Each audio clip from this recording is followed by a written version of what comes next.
let's go into the basic of gardening.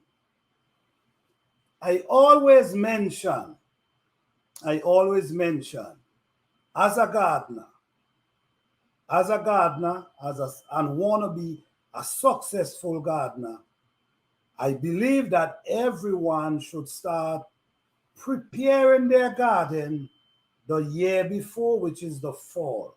Start putting your plan together. Start thinking what you want to do. Start thinking what you want to plant. Start, get all that together. If you have the room, start putting your compost together. Start setting up your containers. The soil that you're going to put in the containers, start putting them in the containers in the fall, in the winter. So by the time the spring comes, you only waiting to plant. So it eases up the pressure on you when the spring come, busy time because you got to run here, you're trying to run there, you're trying to prepare. No, if you start preparing in the winter or the fall, life gonna be a lot easier for you. And at that time, whatever soil you're using or compost you decide to use, it's gonna be breaking down at that time because these things need time to break down. When you take, I understand a lot of people got to buy certain things. I understand that. The people who have the space and have the leaf and have other things, save these leaves, put them in a corner, put them somewhere in a little corner and just leave them. You don't have to add anything to your leaf for it to break down. You don't have to add anything to your leaf for it to break down. It actually will break down for itself, especially if you put a little soil over them. That make it even faster. That make the process a lot faster. So start prepping your garden months ahead before planting time. All right? So so what you do, you start prepping, you start thinking about your container, you start doing a little research about the plants and what plants you're growing and which size container you need. Because I'm gonna tell you here today, it's a waste of time planting certain things in container that's not big enough. It's a waste of time. There's a lot of plants that their roots spread. And if these roots spread and the container is not big enough, what's going to happen? These plants going to basically start growing. And they will definitely not produce much fruits for you because you back the process of growing. So I personally will recommend invest in bigger containers. It's better for the container too big, which I don't believe it will ever be too big, than too small. Because the more room the root get, once you're taking care of that plant, the more room it get is gonna spread more. And that plant will have more life into it, and it's gonna produce a lot longer for you. You see, there's plants that produce from the time they start produce and they never stop until the frost. For the people who dealing with cold weather, they will never stop until the frost. But that depends on the care that you give to them. It depends on the care that you give to the plant. Okay? So number one, make sure the container is too big. That's what I'll say. Make sure it's too big and you will get a lot more progress. Invest in these things. You cannot cut short with these things. If you're looking for progress in your garden, you cannot cut short with certain things because you will always run into problem. You have to invest in big containers for great result. There's no shortcut in gardening. I don't believe it. You're gonna run into a brick wall. you're going to run into a brick wall if you dealing with shortcut. Yeah. You're going to hit a brick wall and you're going to have to start all over. So let's just do this thing smart. And when I say smart, I mean let's just do it in a form that it could last for the long term and not short term. So do what you got to do wherever you're located. Do what you got to do. Use whatever you have. I only could speak for myself and the resource I have that I can use. I cannot speak for everyone because everyone located in different places. But one thing I already know, there are certain rules in gardening that apply. Doesn't matter where you live in. You could live in the coldest part of the world to the hottest part of the world. There's always rules and things you got to do for a successful garden. And I personally been doing garden forever. So I've learned a lot over the years. And I'm not going to sit here and tell you guys I know everything because I'm still learning. But I have learned a whole lot when it comes to gardening. I do my own research. I do my own experiment. I pay attention to what I'm doing. I pay attention to the plants. I pay attention to the soil. I look into the soil deeply. I don't introduce anything out of my garden into my garden. And I have my reason for that. Because let me just say just a little about composting. Composting is very important and very serious, right? We all do composting different, but this depends on the level of composting you trying to do, you trying to go for.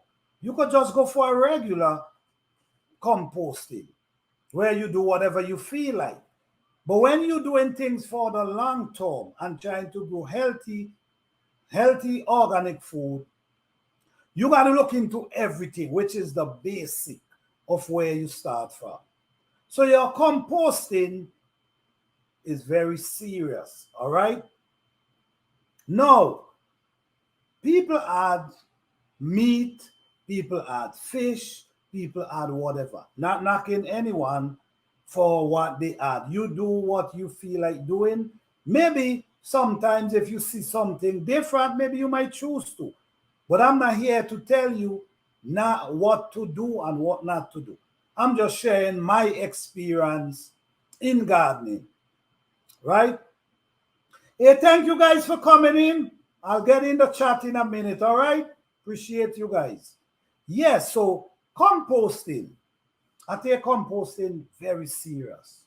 And you got to remember, composting come natural. It could operate natural. Nature will automatically, your compost will automatically attract nature.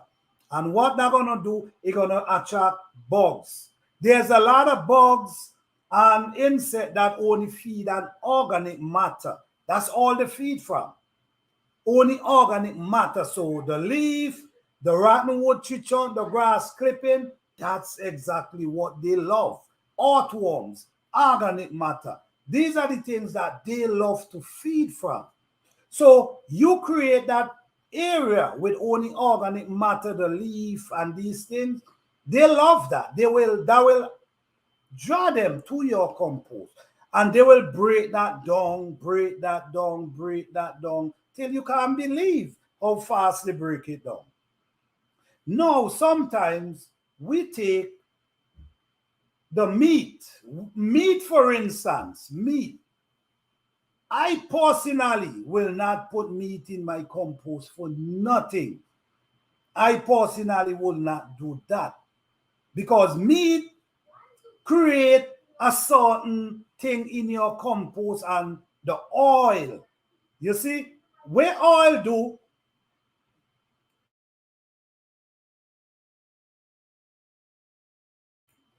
What oil do?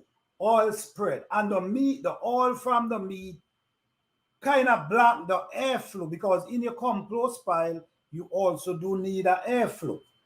The oil will block the airflow from going and cause your compost to get contaminated, cause your compost to take longer to break down, and also cause a lot of different bacteria that nature attract to your compost. That meat gonna bring different bacteria into your compost that you really don't want no part of.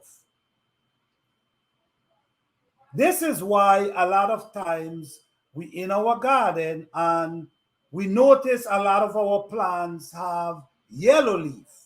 We have, yellow leaf, and we wondering what could be happening. Why these leaves so yellow? Some people run and get fertilizer. But my thing is, I will more look at the water, maybe too much water, or maybe not enough water, or maybe there's a bug eating away their roots. I see that in people's garden. I see that in someone garden where in a certain area they had plants and they was just turning yellow. All right? They were just turning yellow. So what they was doing, their option was compost. So I said, why you don't try liquor water and less water? Try that first. That didn't work. I said, why you don't try opening up the soil, go around their root?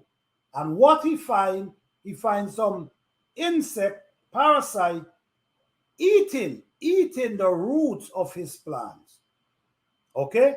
So because of these things, I stay away from introducing anything to my garden. Guys, I'm not here to tell you what to put. You could do meat, that's you. I'm just not going to do it because I have enough knowledge to know what meat could introduce to your garden. I also have enough knowledge to know you eating a fruit. You eating a fruit, like you buy a fruit from somewhere. And while you're eating the fruit, you realize there's a worm inside of it, or it have a decay inside of it. Right? So what happened is, you say, all right, let me throw this in my compost. And without even being conscious enough to know, this thing that I now throw in my compost, maybe already lay eggs already, maybe there's eggs inside of there. Now you introduce a new bacteria into your compost, we're going to start creating more bacteria. And the bacteria is what you don't want in your garden. So I'm just saying, I personally will not introduce anything to my garden unless I grow it. If I ain't grow it, it's not going in my compost pile. That's me. But guys, you're free to do what you want. But to be a successful gardener with really great soil and always producing, there's rules you got to follow. I'm telling you. But I'm not here to tell you what you got to do or what you need to do. For the new gardeners that's really trying to learn something, I recommend you as a person. I understand. Sometimes we have our backyard, and just because we see other people go into the store and buy these compost and buy these different things, what we do, we feel like we need to do that as well. All right? But guess what? Sometimes your soil in your backyard is great. Your soil in your backyard is great. You just need to maintain your soil. Instead of going and add different thing to it, you maintain your soil and get your soil going. You don't have to. A lot of people, neglect their soil in their backyard for other soil. Remember, a lot of times, a lot of things we introduce to our garden, and we got to be very careful about that, because these things could create hazard in your garden. You want your garden to go decent, nice, stop introducing different things to your garden.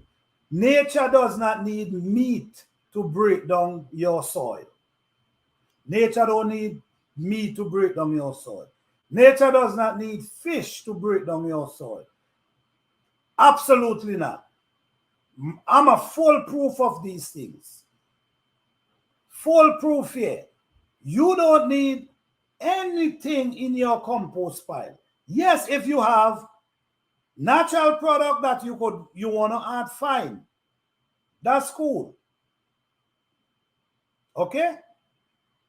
You have organic, like you have cow, they eat grass fed, that could be a good compost for you.